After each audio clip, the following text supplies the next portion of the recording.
This is a Film Stories original podcast. Hey, this is Joe Harris, writer of the X-Files comics. You're listening to the X-Cast.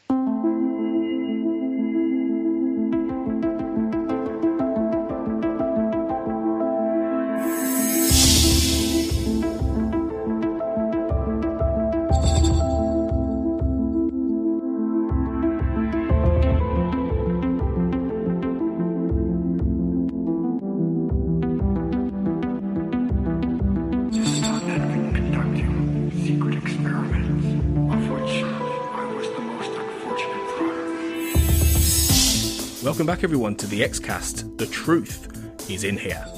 And you may be wondering, Tony, this isn't the Podwatch. What's going on? What are you doing to us? Well, today we're having a slight little break for one day from the Podwatch. And it's in order to, I suppose, do a little bit of promotion, but it's X-Files time promotion, so it's relevant.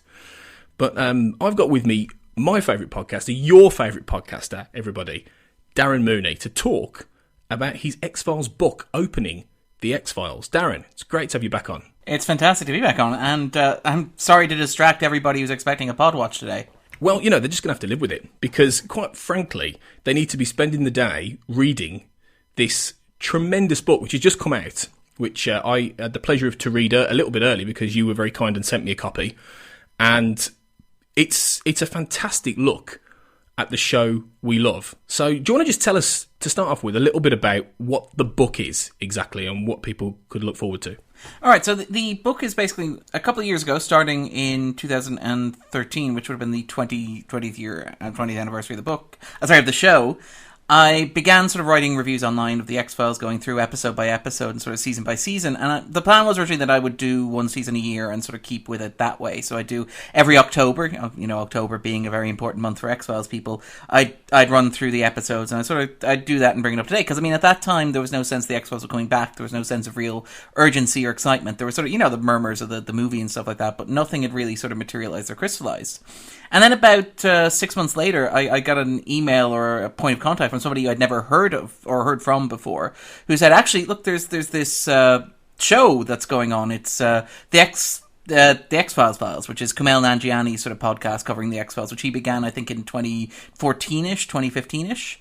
And they were like, oh, he's mentioning your reviews and stuff. And he was, which was very, very generous of him. And so I thought, okay, well, look, if he's going to be mentioning my reviews while I'm doing it, I should probably also maybe write the reviews as I'm going. So I tried to basically write through the X-Files as it was, sort of in time roughly with that. And what I thought I'd do is I'd try to offer a kind of a complete view of, like, Chris Carter's work. So try and get in a little bit of, say, Millennium or The Lone Gunman or Harsh Realm, all the spin-offs that he did. And even look at some of the fun stuff, like, say, the single, Mulder and Scully by Catatonia, or the comics, or the tie-in books and stuff like that. And basically just try and sort of make a run through the 10 or 11 year period of sort of where the X-Files was a dominant cultural force.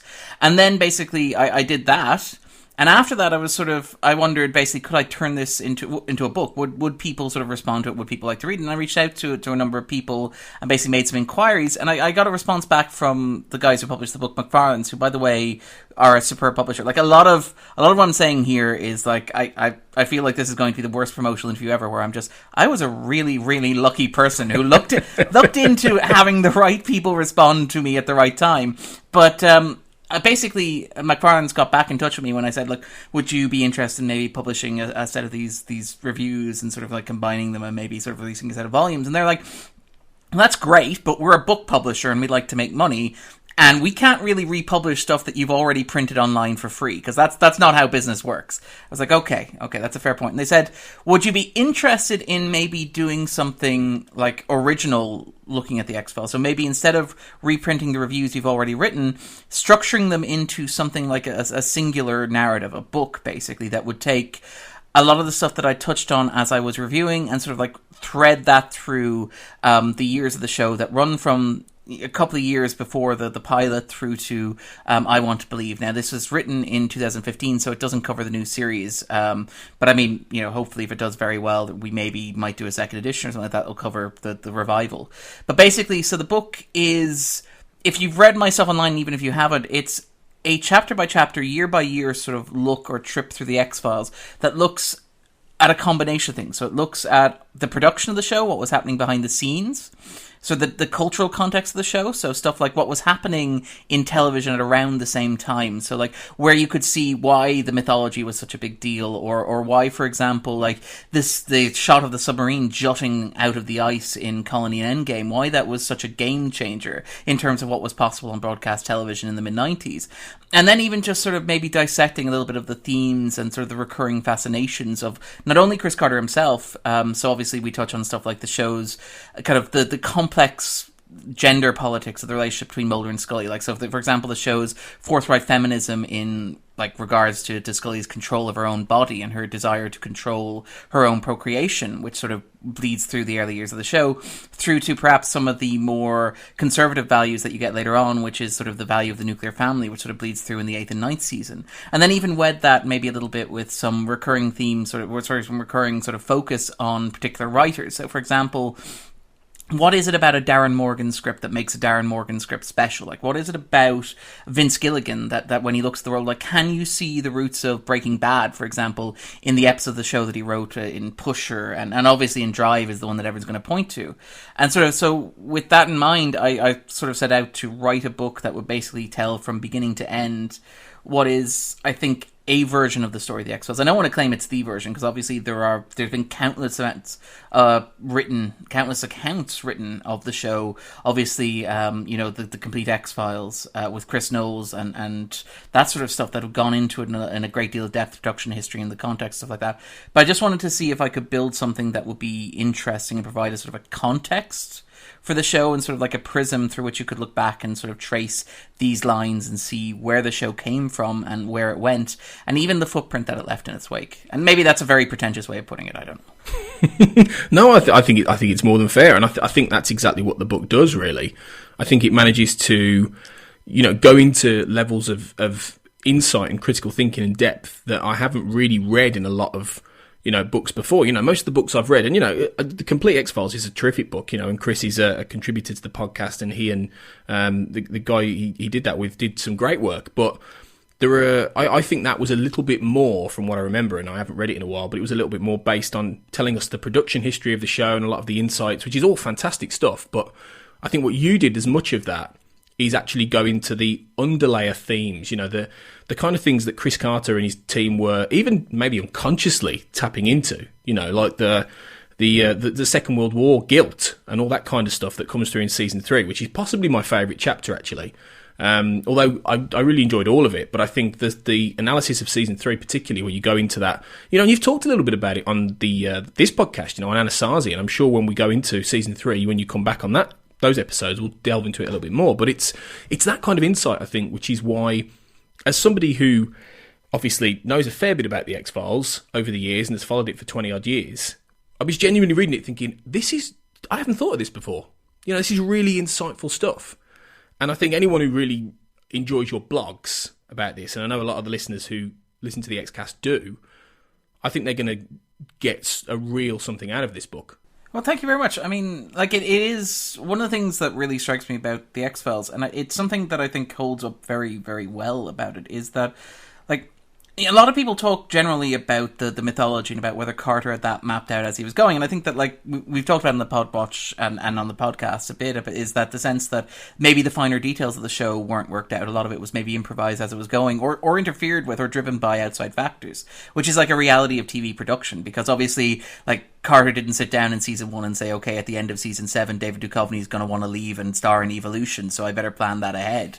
But you do have a sense that, like, Carter had this stuff that he was interested in that was fundamentally, like, part of, I don't want to say part of who he is, because that's really pretentious, that sort of assumes a level of intimacy, but stuff that interested him and engaged him, and you kind of sort of see that bleed through the work. And like, one of the things that sort of struck me in doing it was I didn't want to do, like, this is, the breakdown of the mythology, or to do it like a narrative history, which is like Mulder discovers the cigarette-smoking man's his father, and more sort of say, well, look, what are the things that run through the entire show? Like, the Chinese wall that exists between the mythology and the standalone episodes is very clear in a continuity standpoint, but there are points where you look at individual episodes and like standalone episodes, and you see things that clearly concern Carter and things that he's thinking about.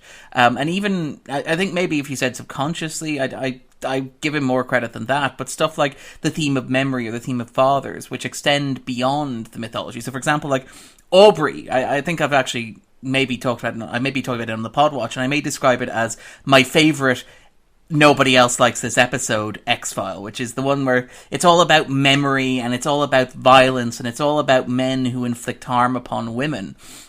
And these are all core themes in the mythology. And you can sort of see that even in this little standalone episode that I think a lot of people don't really pay a lot of attention about or think about a great deal, you see that Carter's sort of woven in these themes and fascinations into that.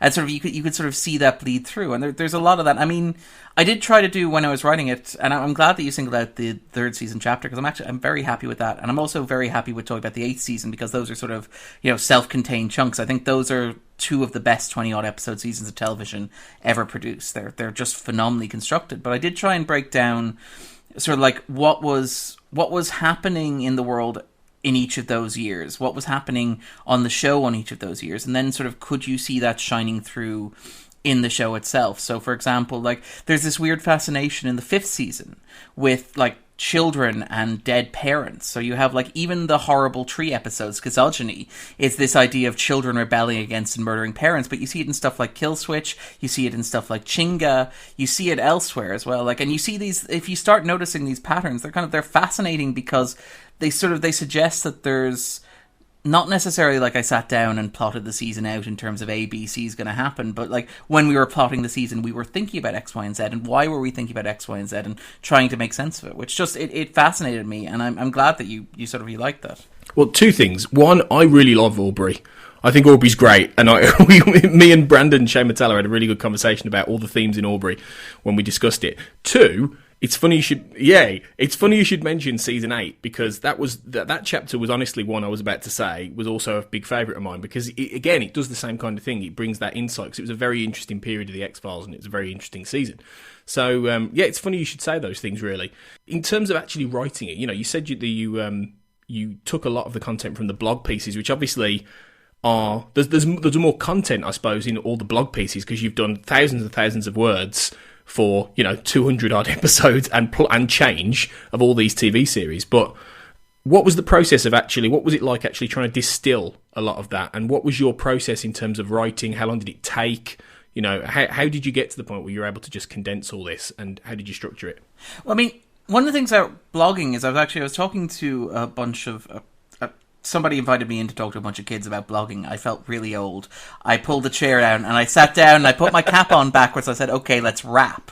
But I was kind of thinking, like, what I like about blogging and what I really love about blogging is the sense that it's instant, and it's sort of, it happens so quickly. So it's, you put it down and it's out in the world immediately, and it's like your thoughts pretty much straight from your brain to your fingers to the keyboard to the rest of the world.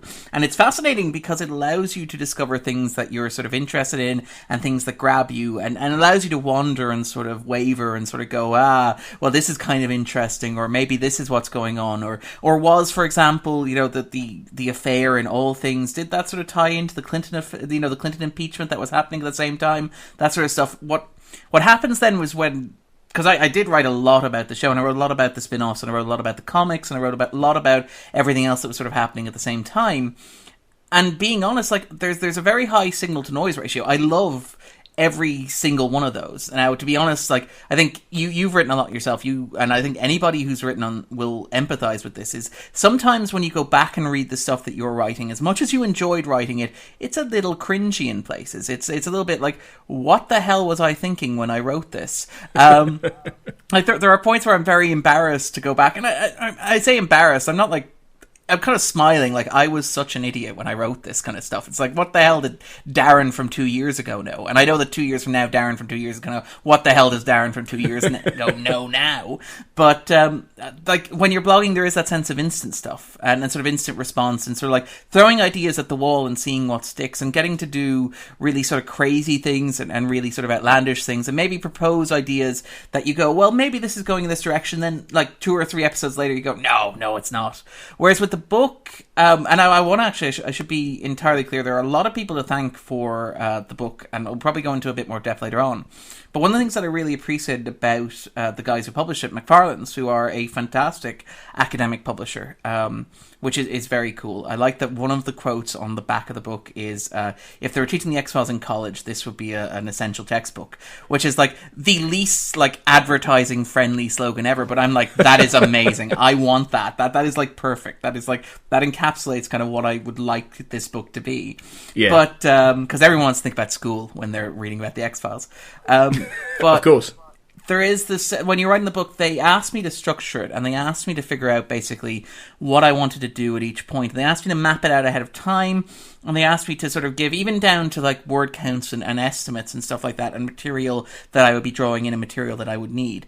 And it wasn't in like a sort of a, do your homework, sort of like, supervising you, staring over my shoulder kind of way. It was in making sure that I knew what I was talking about, making sure that I wasn't starting the book without knowing where it would end, as I had with the blog project. Because when I started writing the pilot, I had no idea how it would end. And I mean, if you go back and you read the posts, you can see that at various stages, there are points where I'm writing in a different way, where sometimes I'm writing in the first person, the third person, sometimes I'm drawing in outside material, sometimes I'm not. It's very chaotic, and it's fun to do, but it doesn't really cohere perfectly. The thing with the book was I started knowing what I was doing at each step of the way, and I knew that when I was going to talk about Scully's, the attitude towards, say, Scully's abduction in the second season, I knew that when I talked about it in the third season, I'd be talking about how the third season reacted to the second season. Or I knew that when I talked about Scully's, like, the treatment of Scully as a mother that came up in the fifth season, which is the fourth and fifth season, which is a little awkward, a little out of nowhere, and a little cringy in some places, I would argue,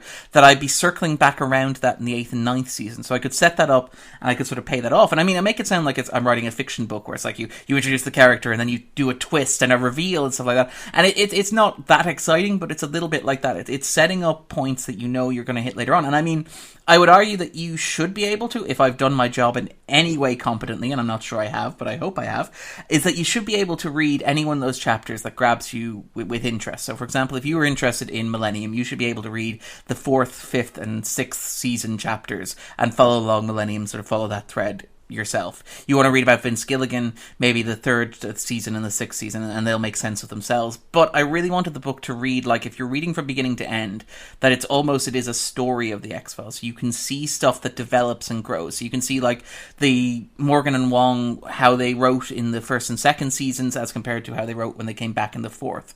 Or stuff like, for example, how Carter sets up this idea of sort of evil in the first season of Millennium, and then sort of whether or not he explores that then in, say, the eighth season of the X-Files. I wanted it to read like that, and I think, like, the publisher were very useful in that regard in terms of mapping that out. So I had a plan, I had a lot of raw material to draw upon, and it's very important to stress this, actually, because I got very, again, this is me being an awful PR interview person. I should be like, I had a lot of genius insights and it was fantastic and I did all the research. I went down to the library, requested original copies. I did a bit of that. I obviously did, because any writer does that. It's hard work researching a book like that. But I was very lucky in that the X-Files fandom, first of all, the X-Files fandom is fantastic, just in general, to be absolutely honest, as compared to, I think, a lot of other sci-fi fandoms. And I'm not just saying that because I'm writing a book that I would like them to buy. I genuinely believe that. It is also the fact that there's such wonderful documentation online on sites like, and I know you have Matt Allaire on here from the X-Files Lexicon, and stuff like Eat the Corn as well. Like, there are these wonderful sort of resources that are online that have documented this stuff and brought it together. I mean, even the old Alt X-Files news group, which is a fantastic resource. I mean, Kumail Nanjiani, when he was doing the X-Files files, would go back and read posts from the original air dates, but you can go back and you could actually, like, navigate. It's like living history. You can walk through the foundations of modern fandom. And if you haven't done it, I do it a little bit in the book, so I mean, buy the book and read it. But no, I mean, if you want to do it, you can do it online for free, and I wholeheartedly recommend it. It's alt.tv.xfiles, I believe, but you can find it with a quick Google. And you can actually see stuff like, you can obviously see the development of words like or shipper to shipper and stuff like that, but you can also see stuff like, you can see the fandom changing as it gets a bit broader. You can see it beginning as like a bunch of people in like 1993 who like worked in colleges and academia, who had early access to the internet, and then you can see the deluge of other people coming in, and you can see the fandom getting younger, and you can see it sort of developing, and you even see sort of schisms that happened in the 90s that are a lot less prevalent now, I think, luckily enough, because they're not as intense as they were. But you can chart history through the internet, because the X-Files really came of age on the internet, so I was very lucky in that regard. Basically what I did was I took all those concepts and just sort of put them in a blender and sort of delivered a smoothie, basically, of them, and I'm actually really proud. Again, this goes back to the ways not to sell your book, Darren. But I'm really proud of the...